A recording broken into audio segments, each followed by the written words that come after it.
It was the kind of silence that didn't feel like peace, the kind that comes just before a storm. That morning, Naomi Ellis walked into room 204 with nothing but a dull pencil, a second-hand backpack, and the quiet confidence of someone who had earned her place the hard way. The school building still smelled like floor wax and cold air. Her sneakers made no sound on the tile. She liked that. She liked being unnoticed, but today would not let her go unnoticed. The classroom was its usual mix of noise and boredom. Sneakers dragging, whispered jokes, the groan of old chairs.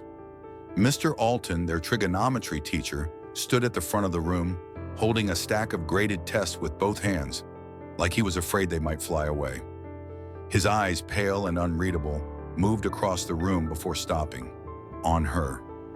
He didn't say her name. Not yet. Instead, he cleared his throat and began with a speech. It wasn't the kind that began with "great job" or "I'm proud of you." It was the kind that wrapped around words like academic integrity and unusual discrepancies and surprising outcomes. Everyone knew something was wrong. No one said a word. Then he said it. Naomi Ellis. Her name dropped like a stone in water. She looked up, slowly. 23 heads turned with her. Even the class clown didn't smirk this time. Mr. Alton walked toward her desk, placed her test down with quiet precision, and said nothing more. The red circle around the number 100 looked almost angry. A perfect score, the only one. There was no congratulations, just tension. The air thickened. A folded slip of paper slid onto her desk minutes later. "See me after class." Naomi didn't move, didn't even blink, but she felt something shift in her chest. Not fear exactly, not shame, something colder, something she recognized. Later, when the room had emptied and the final bell echoed down the hallway, Naomi stayed behind. Mr. Alton closed the door gently, but the click felt like a verdict. Sunlight filtered through half-closed blinds, laying stripes across the floor like prison bars. He didn't sit. He crossed his arms, the test still in hand. "You did very well," he began, voice flat. "Exceptionally well. Too well." Naomi remained silent. She'd learned that sometimes silence was armor. "I have to ask," he continued, "how you achieved this result. You're not in any of the advanced prep groups. You've never attended tutoring. You rarely speak in class. And yet," he tapped the paper, "you outscored everyone. By a margin, her voice, when it came, was even." "I studied." He tilted his head slightly, like he didn't quite believe what he'd heard. "I watched lectures online, solved practice problems. I taught my little sister with the same worksheets." He didn't write anything down, didn't ask to see her notes, didn't even glance at the tattered spiral notebook poking out of her bag, filled with scratch work and half-erased formulas. Instead, he said, "You'll understand why I need to refer this to the administration, just to be thorough." Thorough. She didn't respond, not right away, because what could she say to a man who had already made up his mind? What Naomi felt in that moment wasn't surprise. It was familiarity, the soft echo of every raised eyebrow, every polite smile that didn't reach the eyes, every compliment that came with an asterisk. It wasn't the grade that felt impossible to him.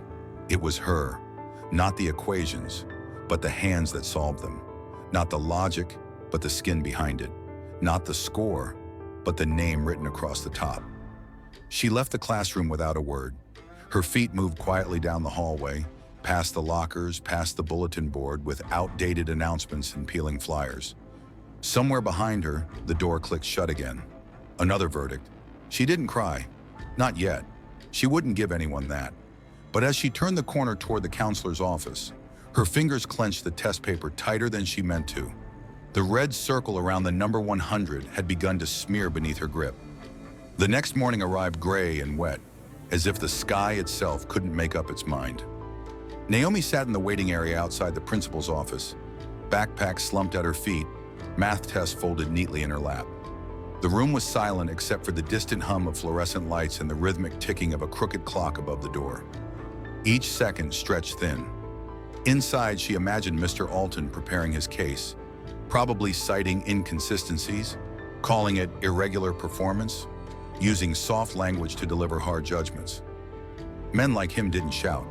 They didn't need to. The door opened.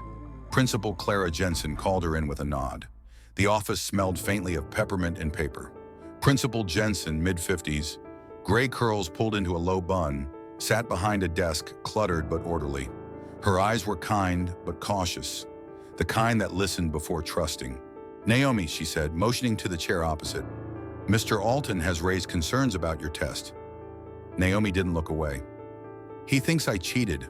Jensen's lips pressed into a tight line. "He believes the result warrants a review." Naomi pulled the test from her lap, set it gently on the desk.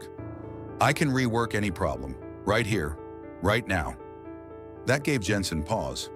"You're confident?" "Yes, ma'am. I didn't memorize answers. I understood them." Jensen tapped her pen once against the desk, then twice, a rhythm of consideration. "All right," she said finally. "Let's pick 3 questions, the hardest ones." Naomi nodded. Her fingers didn't tremble as she picked up the pencil. For 15 minutes, the only sound in the office was graphite moving across paper. She didn't rush. She didn't explain. She just solved. When she finished, she slid the paper forward and sat back. Jensen examined the solutions, brows raised slightly at the clean logic, the structured precision. It was beautiful work, elegant even. Still, Jensen remained silent for a moment too long. "Mr. Alton says your work is too clean," she said at last. "Unnaturally so." Naomi's heart sank, not because she doubted herself, but because she knew what that meant. "Too clean for someone like me," she said softly. Jensen looked up. "You wouldn't question it if someone else had written those answers," Naomi continued. "You'd say they were gifted." Jensen didn't deny it, but she didn't confirm it either. Instead, she leaned back in her chair. "We do have classroom cameras," she said, "installed this semester after the district's transparency initiative. I'll request footage from the day of the test." Naomi blinked. She hadn't known about the cameras. She wasn't sure anyone had. It didn't matter. "I wasn't cheating," she said. "I was focusing." Jensen gave a small nod. "We'll review the footage before making any conclusions." By lunchtime, whispers had already spread. A few glances followed Naomi down the hallway. Not everyone knew the full story, but they knew enough. That the quiet black girl had scored higher than anyone, that Mr. Alton had questions, and that something wasn't sitting right with the administration. In the cafeteria, Naomi sat alone, not because she had to, because it was easier. From across the room, a voice called out, "Hey, Naomi." She looked up to see Chase Morgan, tall, blonde, varsity jacket half-zipped, walking toward her. He was one of the top students, always on the honor roll, always seated front row. He sat across from her without asking. "I saw your score," he said. "Alton's freaking out." Naomi didn't respond. He hesitated. I don't think you cheated or anything. It's crazy. No one saw it coming." Naomi looked him in the eye. "Maybe you weren't looking." Chase flushed. "I didn't mean..." She stood, shouldering her bag. "It's okay," she said. "I'm used to it." As she walked away, Chase watched her go, his face unreadable. And Naomi, she didn't feel angry. She felt tired, because proving herself didn't change what people expected. And in a place where your worth had to be explained to be believed, being right wasn't always enough. But something was coming. She felt it. And this time, they would have to look. The footage didn't lie, but people still found ways not to believe it. By Friday afternoon, Principal Jensen had watched the full recording from room 204 3 times. The camera, mounted high in the back corner, offered a wide view of the classroom, rows of desks stretching neatly toward the whiteboard, with Mr. Alton's lanky frame pacing near the front.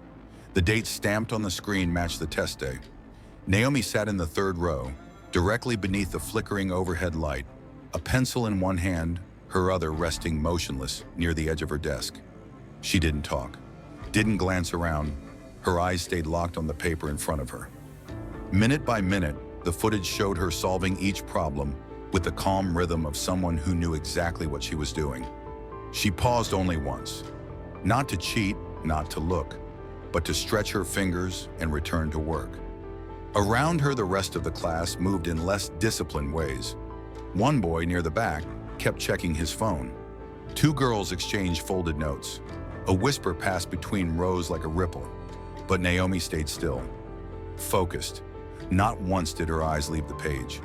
When the test ended, she was the first to stand. She walked to Mr. Alton's desk, placed her paper down, and left without a word.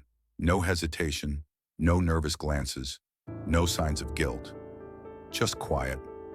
Jensen sat back in her chair, arms crossed, the room still spinning in her mind. She had asked Mr. Alton to join her for the review. He arrived 20 minutes late, and when the footage ended, he offered nothing but silence at first. Then, "It still doesn't feel right."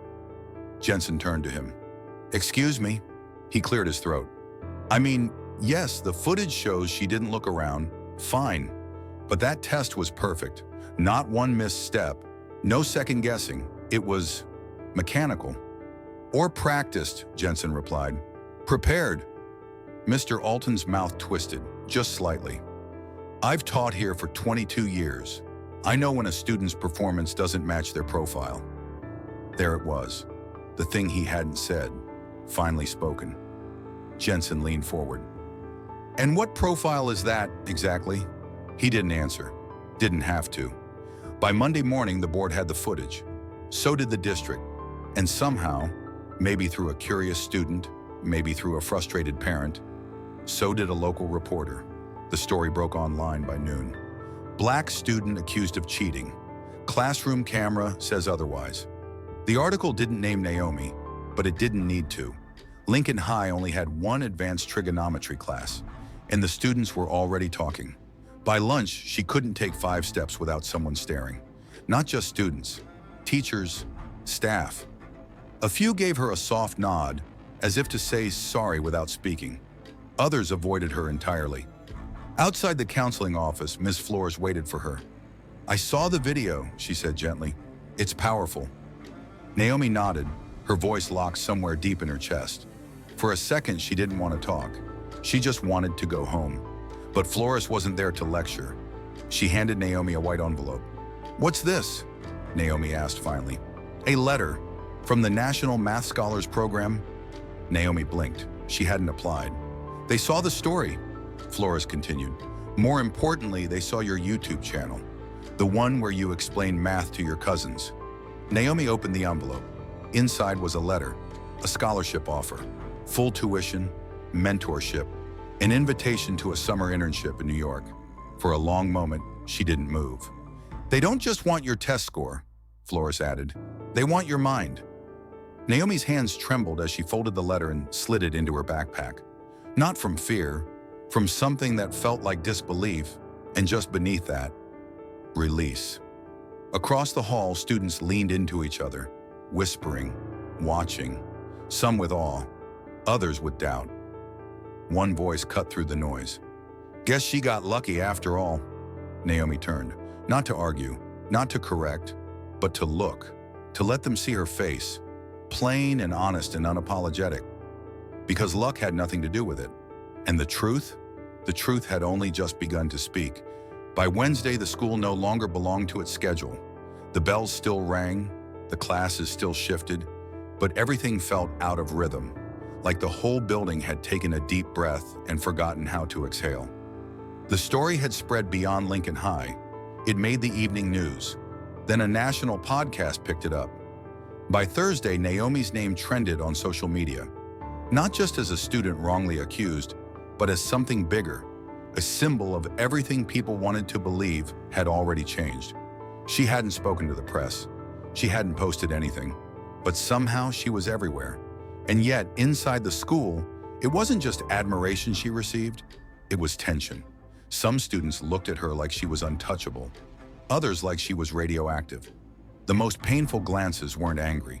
They were unsure, like people didn't know whether to congratulate her or resent her, as if the truth had robbed them of the comfort of doubt.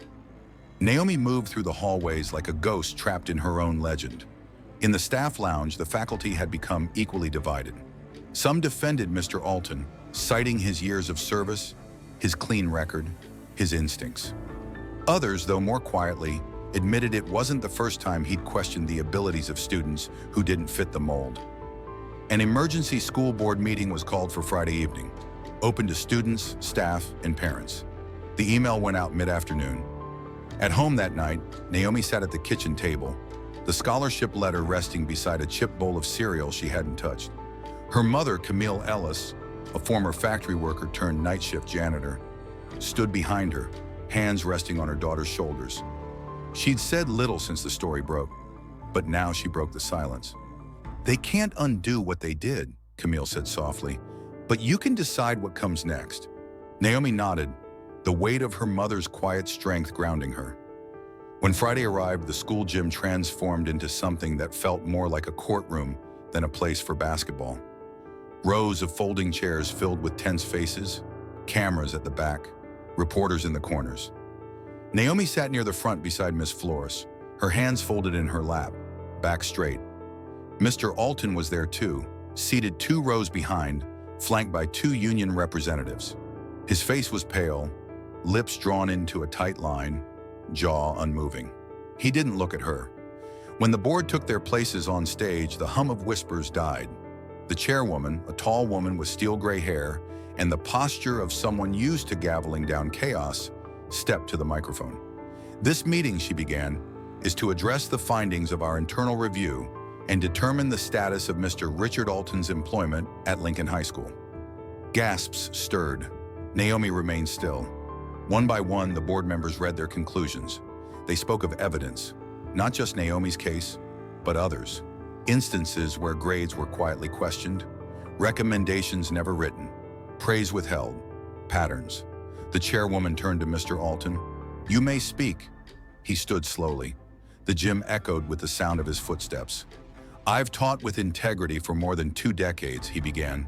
"But I see that I've let certain assumptions go unchecked.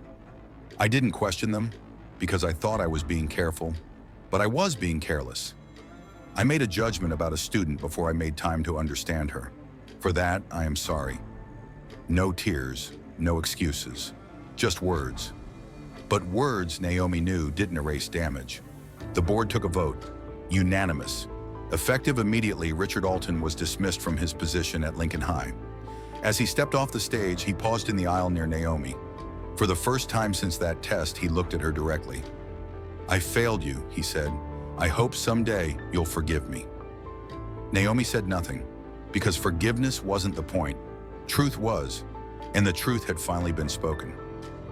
The following Monday, Naomi walked into Lincoln High not as a student in the shadows, but as someone who could no longer be ignored. The halls still smelled like old books and lemon-scented cleaner, but something had shifted, subtle but real. Conversations lowered when she passed. Some students offered nods, others simply moved aside, uncertain whether to offer kindness or space. Naomi didn't need either. What she needed, she already had. She took her seat in room 204, now taught by a substitute, a soft-spoken woman named Mrs. Henley who smiled when Naomi walked in. The desks hadn't moved. The faded trigonometry poster still curled at the edges. But for the first time, Naomi felt like she belonged there. Not tolerated, not questioned, belonged. The lesson began, and she opened her notebook, the same one she had filled with late-night equations and margin scribbles, and started writing again. Her pencil moved smoothly, like it remembered what it was here to do. At lunch, she didn't sit alone. 2 students joined her, then 3. A girl she barely knew leaned across the table and whispered, "I watched your videos with my little brother. You're amazing." Naomi blinked, not because she doubted it, but because she wasn't used to hearing it out loud. Later that week, the district sent out a press release announcing new anti-bias training for all staff. A parent coalition formed, demanding more diverse representation in curriculum and teaching leadership. For the first time in the school's history, a student advisory panel was created. Naomi was invited to chair it. She said yes, not because she wanted the spotlight, but because she knew what it felt like to be in the dark. 2 months passed, then summer came. The flight to New York was her first time on a plane. She clutched the scholarship packet in one hand, her phone in the other, knees bouncing with nervous energy. Her mother had hugged her so tightly at the airport that Naomi could still feel the shape of it hours later, even as the clouds rolled past the window. The National Math Scholars Program was everything she'd dreamed. Sharp minds, hard problems, people who didn't flinch when she spoke. For the first time, Naomi didn't feel like she had to explain herself before she got to be herself. She met students from across the country, girls who looked like her, sounded like her, shared stories that felt like mirror images. They weren't anomalies. They were just unseen until now. By August, the district reached out again, this time with something unexpected.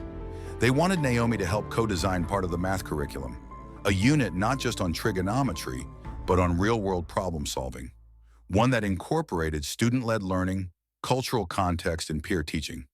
It was bold, and they wanted her name on it. She accepted on one condition, that it be piloted in under-resourced schools first, where kids like her, kids who didn't always get the benefit of the doubt, could see themselves in the structure of the system, not just in spite of it. They said yes. The following spring, Naomi returned to Lincoln High for the Regional STEM Awards. Her name had been nominated in a category she didn't even know existed, Excellence in Educational Impact. When she stepped onto the stage, the auditorium erupted. Spotlights, applause, cameras, and in the front row, her mother, her counselor, Ms. Flores, and her little cousin, Miles, wearing a shirt that said, "Future Mathematician" in bold, glittery letters.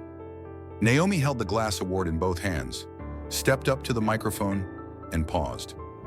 "I was told once that my work didn't match my profile," she began, "but I've learned that the only profile that matters is the one we write for ourselves." She looked out at the audience, at students, parents, teachers, reporters, and then down at Miles, who stared back at her like she hung the moon. "I want every kid who's ever been doubted to know, you don't have to fit into someone else's equation to be valid. Solve your own." The applause was thunderous, but Naomi didn't flinch. She'd been through silence thicker than noise. Later that night, as she stood alone outside the venue, breathing in the cool spring air, Ms. Flores joined her. "You know," Flores said, "you didn't just pass a test. You rewrote the whole thing." Naomi smiled, not because she won, but because others could now begin. Because sometimes the truest kind of victory isn't proving someone wrong. It's making sure the next person doesn't have to.